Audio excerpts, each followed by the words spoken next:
ये हम पे जमहूरियत की बात करेंगे, आइन के बारे में बात करेंगे, तो मैं इतने ही कहूंगा कि who the hell are you to talk to me?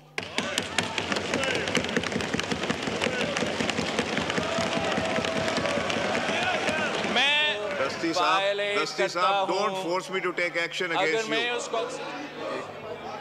जी डोगर साहब, उमर अयूब साहब, इजाज साहब, देखें जो एक्सपंज करने वाले होंगे लफ्ज मैं कर दूंगा, आप लोग तशरीफ रखें। जो एक्सपंज करने वाले होंगे किसी की तकरीर में मैं जरूर एक्सपंज करूंगा। आई don't want any physical contact. जो एक्सपंज करने वाले अल्फाज होंगे मैं एक्सपंज कर दूंगा, मैं वो करूंगा जो होने वाले। प्लीज। और हम सबको ये इंश्योर करना चाहिए कि वो ओथ अचकज़ाई साहब ने भी हमारा कॉन्स्टिट्यूशन पढ़ा, उमर कायदे हिज़्ब इख्तिलाफ भी कॉन्स्टिट्यूशन, तो कॉन्स्टिट्यूशन हम सब के लिए है। अगर मैं उस कॉन्स्टिट्यूशन को दस्ती साहब, don't force me to take action against you. अगर मैं उस कॉन्स्टिट्यूशन, दस्ती साहब, आप दस्ती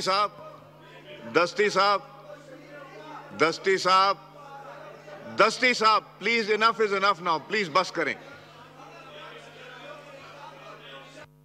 माइक खोलें बिलावल साहब। जनाब स्पीकर, अगर मैं उस कॉन्स्टिट्यूशन को वायलेट करता हूं तो मुझे सजा दिलवाए, 100 दफा मुझे सजा दिलवाए। अगर कोई उस तरफ से उस कॉन्स्टिट्यूशन को वायलेट करता है तो उनको सजा दिलवाए। अगर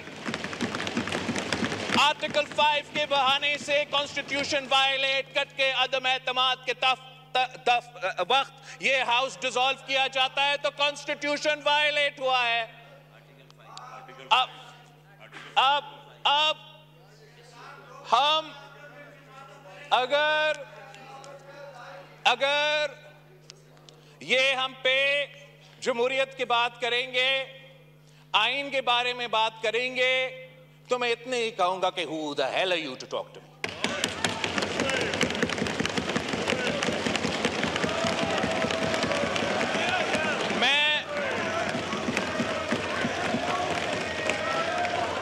बैठे मैं उस आदमी का नवासा हूं जिसने तख्तेदार पे फांसी कबूल किया, मगर अपने असूलों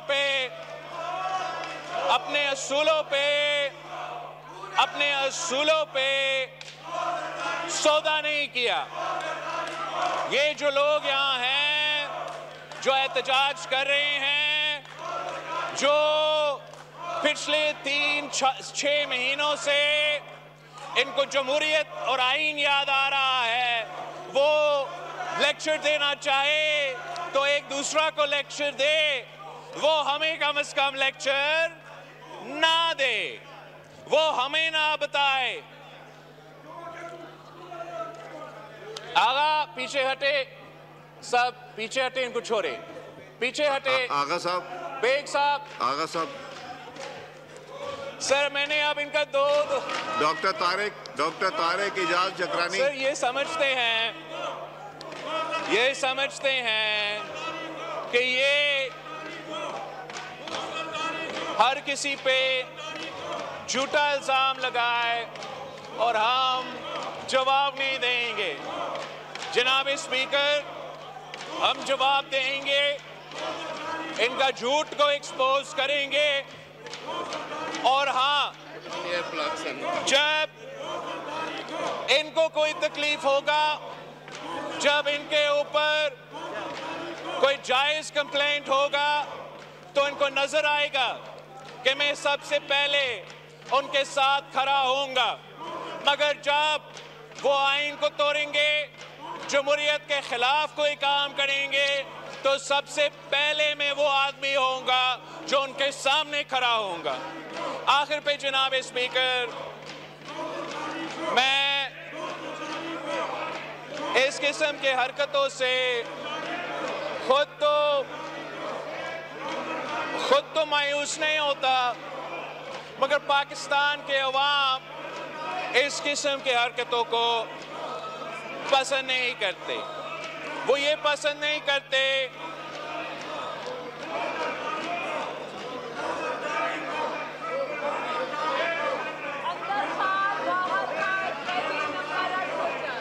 सर, ये तो बहुत जज्बाती लोग हैं, मैं क्या कहूँ। ये तो दो घंटे से शोर मचा रहे थे। आमिर डोगर साहब एक ही सेंटेंस पे ये चीख उठे हैं। अब आमिर डोगर साहब, अगर आप बात करेंगे तो आमिर डोगर साहब हौसला रखे कि आप हमारा जवाब तो सुन ले। इतना भी हौसला नहीं है, बड़ा अफसोस की बात है। एनीवे जनाब स्पीकर, मेरा बात करने का मकसद ये था, मैं रिपीट करूंगा इसलिए वो पहले शोर कर रहे थे कि इनके खिलाफ अगर शहबाज शरीफ साहब की तरफ से और शहबाज शरीफ साहब की हुकूमत की तरफ से ऐसे कोई अमल उठाया जाता है जो कि गैर जमहूरी या गैर आईनी होगा तो मैं इनका दिफा करूंगा। गालियां दे रहे हैं और मैं कह रहा हूं कि मैं इनका दिफा करूंगा। मगर अगर ये कोई गैर आईनी और गैर जमहूरी काम करेंगे तो मैं इनके सामने खड़ा हो जाऊंगा। इस आखिरी दो बात, एक ये कि जनाब स्पीकर, जब तक अचकसाई साहब कह रहा था उस दिन के रेजोल्यूशन पास करे कि मुदाखलत ना हो, आप जितना भी रेजोल्यूशंस पास करना चाहे आप पास करें। जब तक सियासतदान दो चीजें नहीं करते, एक, हम एक दूसरे का अगर सियासतदान इज्जत नहीं करेंगे तो कोई और हमारा इज्जत नहीं करेगा और ना ही हमें वो उम्मीद रखना चाहिए किसी और से कि वो हमारा इज्जत करेंगे। अगर हम सियासत के दायरे में रह के सियासत नहीं करेंगे, अगर हम सियासत के दायरे में रह के सियासत नहीं करेंगे तो हम बाकी इदारे से भी ये उम्मीद ना रखें, चाहे वो हमारा इस्टेब्लिशमेंट हो, हमारा जुडिशरी हो, कि वो अपने दायरे में रह के अपने आईनी किरदार अदा करेंगे। यही वजह है कि हम पे और इन कार्टून्स का फर्ज है कि हम मिलके अपना फर्ज अदा करें इससे पहले कि हम दूसरों पे तंकीद करना शुरू कर दे। जनाब स्पीकर,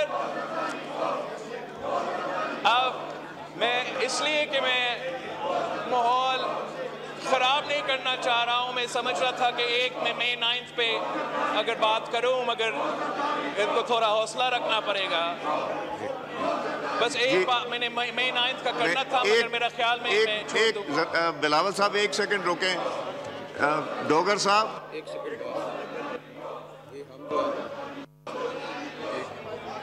जी, डोगर साहब, उमर अयूब साहब, इजाज साहब, देखें जो एक्सपंज करने वाले होंगे लफ्ज़ मैं कर दूंगा, आप लोग तशरीफ रखें। जो एक्सपंज करने वाले होंगे किसी की तकरीर में मैं ज़रूर एक्सपंज करूंगा, मगर आप इधर रहें, उनको इधर रहने दें। आई don't want any physical contact. जो एक्सपंज करने वाले अल्फाज होंगे मैं एक्सपंज कर दूंगा, मगर प्लीज़ अलग-अलग, I don't want anyone to touch anyone. ये मैं देख लूँगा प्लीज़। अब आप लोगों का प्रोटेस्ट हो गया, अब करने दें। मैं जो होने वाला होगा इसके अलावा भी बहुत अल्फाज है, मैं कर दूंगा, मैं वो करूंगा जो होने वाले। प्लीज जी बिलावल साहब। जनाब स्पीकर, मैं मई 9 की वाकई आप ये सुनना चाहेंगे, नहीं सुनना चाहेंगे तो आपकी मर्जी, लेकिन आपकी मसला है ये। नहीं चले। जनाब स्पीकर, मई 9 के बारे में जिसका हम सब ने मज़ामत किया, अब मैंने सुना है कि चीफ मिनिस्टर पख्तूनख्वा अली अमीन गंदापुर साहब ने एक इंक्वायरी का मुतालबा किया है और कह रहा है कि जो उस इंक्वायरी के मुताबिक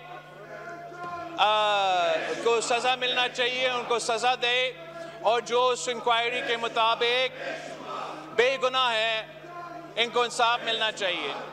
मैं इस बात को इंडोर्स करता हूं। अगर पीटीआई ये साहब और वो चीफ मिनिस्टर साहब हमें यकीन दहानी दे कि हम वो जो जुडिशल कमीशन बनाएंगे तो जो भी उनका फैसला होगा मुझे मानना पड़ेगा, इनको भी मानना पड़ेगा। ये नहीं हो सकता है कि कोई हमारे इदारे पे हमला करे, कोई हमारा शोधा मेमोरियल्स पे हमला करे और पाकिस्तान इस बात को भूल जाए। ना इस मुल्क की सियासत आगे बढ़ सकेगा, ना इनका सियासत आगे बढ़ सकेगा, ना हमारा सियासत आगे बढ़ सकेगा जब तक हम इस इशू को एड्रेस नहीं करते। तो यही वजह है कि पाकिस्तान पीपल्स पार्टी वज़ीर आज़म साहब से भी अपील कर रही है कि जुडिशल कमीशन बनाएं। चीफ जस्टिस फैज़ ईसा से आप दरख्वास्त करें कि वो खुद उस जुडिशल कमीशन का सरबराह बना के हमें मे 9 के बारे में एक पूरा का पूरा इन्वेस्टिगेशन दिलवाए। दूध का दूध, पानी का पानी हो जाएगा। जिनको सज़ा मिलना चाहिए मैं आपको कहूँगा कि सज़ा दिलवाओ, और जो बेगुनाह हैं तो आप भी कहेंगे कि वो बेगुनाह को आप इंसाफ दिलवाए। इस बात पे मिस्टर प्राइम मिनिस्टर आपको मुबारक भी हो, and we wish you good luck.